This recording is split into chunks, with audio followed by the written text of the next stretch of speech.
So today I am here to talk about the importance of Arafah. So first of all, we should know what's the meaning of Arafah. What is the word Arafah? What does it mean? So the word Arafah simply mean يعني لتعرف mean to know. So when we say Arafah, it simply mean in Arabic to know. And there are two particular terms in Islam concerning this. When we say Arafah, it simply means the day which is the 9th of Zulhijjah. And when we say Arafat, it means the place. So we have two, Arafah and Arafat. So Arafah mean the day and Arafat mean what? Mean the place. So there are a lot of blessings, there are a lot of benefits that are in both places. But why the name is given, the name is called Arafah or Arafat. So Arafat is a place in Makkah where people that perform Hajj, the Hujjaj, they will go on the 9th of Zulhijjah. They will meet there in that place and they will be worshipping Allah. They will be making zikr and supplication. So the place is called Arafat because there are different narrations why the place is called Arafat. Some people or some scholars, they say the place is called Arafat because Adam alayhi salam and Hawa, this is the place where they meet together. This is where they know one another. That's why they say it's called Arafat, where they know each other. Some scholars, they say no, this was the place where Jibril found Ibrahim alayhi salam and he informed him or he teach him all about his religion, that is Islam. That's why they said the place is known like Said Arafat to know, because there is where Ibrahim alayhi salam know the religion. But also there are different narrations. So this is for the reason why the place there is called Arafat. So what the people do there? They go there early in the morning, in the 9th of Zulhijjah. People will go there early in the morning. They will go to Arafat, and there they will perform their Zuhur and their Asr there. Then after they will go for Muzdalifah. But what they will do there is supplication, because Rasulullah said the best day to make a dua is the day of Arafah. And what the best thing to say is what he said and the prophets before him what they said, which is to say La ilaha illallah wahdahu la sharika lahu mulku alhamdu wa la kulli shay'in qadir. So this is the best dua that you will say on that particular place.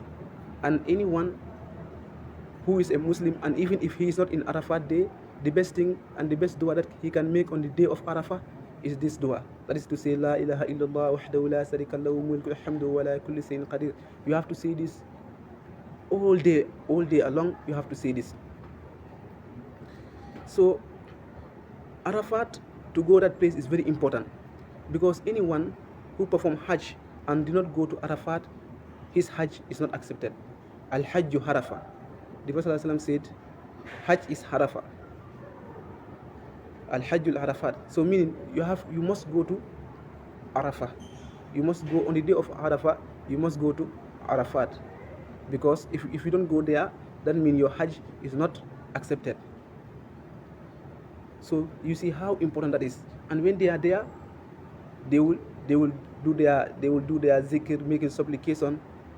And one thing that I forget to say also, there on Arafat day, the Prophet ﷺ give a khutbah, and that khutbah is very famous. It's also known as Hajjatul Wida.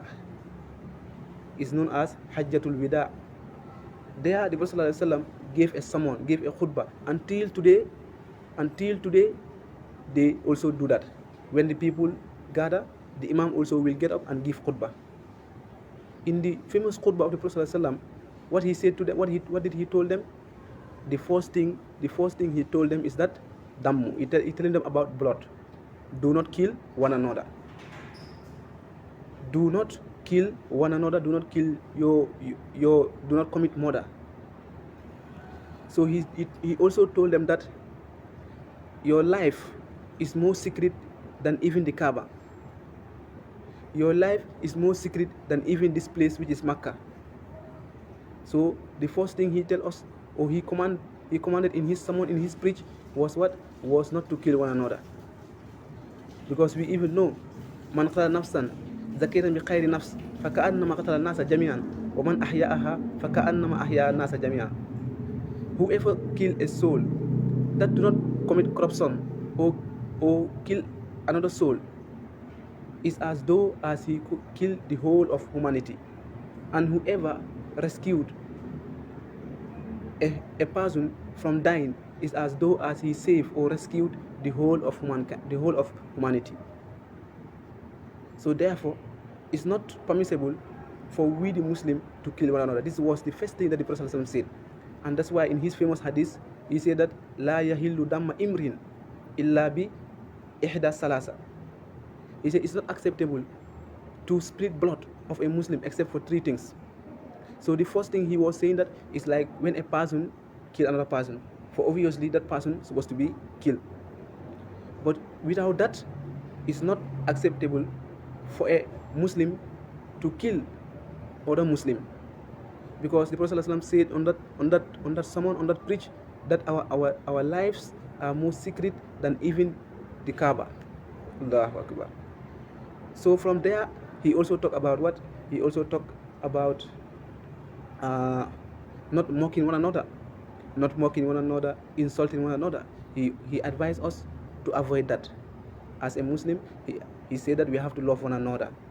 We have to respect and take care of one another as a Muslim. And he said we should stop mocking one another. So this is very important. He also advised that there is no racism, there is no tribalism, there is no nepotism in Islam. So all this zim is not away from Islam. So he also talked in that preaching. What also he said is that we have to respect our women, because during the Jahiliyyah period, women were nothing. Women were just like goods or products that you can sell and that you can buy and sell. So he said no, we have to respect them. So before, women were like they will make a hole and then they will bury their female alive, a practice known as infanticide. When they have female child, they will be very angry and they will bury her alive. So when he come, the Prophet ﷺ speaks about that. He said no more, let's respect our women. They are our mothers, they are our sisters, so they are our daughters. He said no more to ill treatment about women. So today you see those people that are against Islam accusing Islam of like against women, maltreating women. They don't know, wallahi. But if they know, Islam was the first to talk about human rights, and this to talk about women rights, and the person who speaks about that was the Prophet ﷺ. He was the person who stood for the women and protected them. So you see women today, because of the work of the Prophet ﷺ. So the other thing that we also know in this particular day is that the people that are performing Hajj, that are in Arafat, they will not perform, they will not fast, they will not do fasting. Fasting for them is haram for them, it's not compulsory for them. So they should not fast. But the people who are not in Arafat, so these people on Arafat day, they should fast. It's not fard, it's not compulsory, but it's recommended, and it's highly recommended. This hadith is narrated by Qatada al-Ansari. He says, Suwila an-Nabi sallallahu alayhi wa sallam and it's sawm yawm al-Arafah. So Khala yukaffiru sanatul madiyatu wal baqiyatu. The Prophet said, Qatada al-Ansari, he said that the Prophet was asked about fasting on the day of Arafah. The Prophet said, fasting on the day of Arafah will wipe your past 2 years sins and your future 2 years sins. Allahu Akbar. So But the people that are in Arafat, they will not perform. Is this benefit and this blessing is for those that are not in Arafat and those that are not performing Hajj. Because there is a hadith in Sahih al-Bukhari where the Prophet ﷺ, where the Sahabas, they were doubt whether today on the day of Arafat the Prophet was fasting or not. While he was standing on Arafat and giving someone and giving preaching, then one female gave him a cup of milk, and the Prophet ﷺ took it and he drank it. So there the Sahabas know that, oh, on the whole the Prophet ﷺ was not fasting. So this is the importance of fasting on the day of Arafah, because your future sins and the past 2 years sins will be wiped off, will be forgiven. Yukaffirul sanatul madiyata wal baqiyata. This is what the Prophet ﷺ said. So Aisha radiallahu anha narrated this hadith. She said that the Prophet ﷺ said, there is no day that Allah subhanahu wa ta'ala will free the slave from the hellfire more than the day of Arafah. So and he also said that on the day of Arafah, Allah subhanahu wa ta'ala is most likely to accept all dua. But the best dua, I also say it to you. The Prophet ﷺ said, أفضل الدعاء دعاء يوم العرفة وأفضل ما قلت أنا والنبيون من قبلي لا إله إلا الله وحده لا شريك له له الملك والحمد ولا كل شيء قدير. So this is the best dua. You on the day of Arafah, you have to try your best. You fast. You keep fasting, and after fasting, you try to keep on saying on this word, La ilaha illallah wahdahu la sharika la lahu mulk wa lahu alhamdu wa ala kulli shay'in qadir. You have to keep on saying this word, repeating on this word from the morning till Maghrib. You have to keep on this, and then after you break your fast, because this is the best prayer. And to tell you the importance of dua on the day of Arafah is that the Prophet ﷺ, when he was making dua, then I think this hadith is narrated by Osama. He said the Prophet ﷺ, his animal was loosened. You know, the Prophet ﷺ get down, he don't tell any Sahabas, he get down and he tie his animal with one hand, and his other hand is lifting, praying to Allah. He don't want to put down his own hands from praying. The Prophet ﷺ don't want to lose any hour he don't want to lose during that time. So therefore, the same thing should happen to us. We should keep on asking Allah subhanahu wa ta'ala, fasting on this particular day. As I said, fasting on this particular day, very important. And some people, they said the best day of the dunya is the day of Arafah. But there are two differences. Some scholars, they say no, it's the day of Nahar, is the day in which we slaughter our sheep. But some people, they say no, the best day is the day in which Arafah is the day of Arafah. And we all know that the day of Arafah is what is on the 9th day of Zulhijjah. So some scholars, they say the best among the best 10 days is the day of Arafah. But some people, they say no, the best day is the day of Yawmun Nahar. So but anyway, this will tell you how important the day of Arafah is. So before I end my talk, I want to say something which I would like to remind people, that there is one thing. You want to go for Hajj, you don't have money, you don't have the ability, or you don't have the physical means to do it. There is a thing that if you do it, you will have a complete Hajj which is accepted. Of course, if you have money and have ability to do, you have to go to Hajj. But if you don't have the ability, the replace of that is what? If you do this particular deed, then you will have a complete Hajj. This hadith is narrated by Anas ibn Malik. And Anas ibn Malik radiyallahu anhu qala anna Rasulullah sallallahu alaihi wasallam qala man salla fajr fi jama' thumma qada yaskuru Allah hatta tadlu ash-shams thumma salla rak'atayn kanat lahu ka'ajrin hajjatan wa humratan qala tamatin salasa mara. This hadith is narrated by Anas ibn Malik.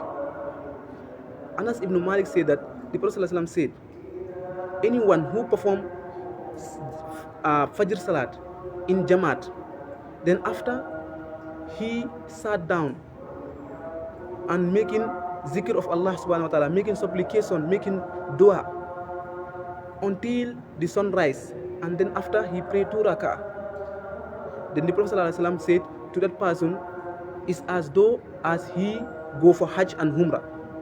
And Anas said, the Prophet ﷺ said, is a Hajj and Umrah which is accepted, which is perfected and accepted. Allahu Akbar. So if you do this, you will have the reward of someone who equal to someone who go for Hajj.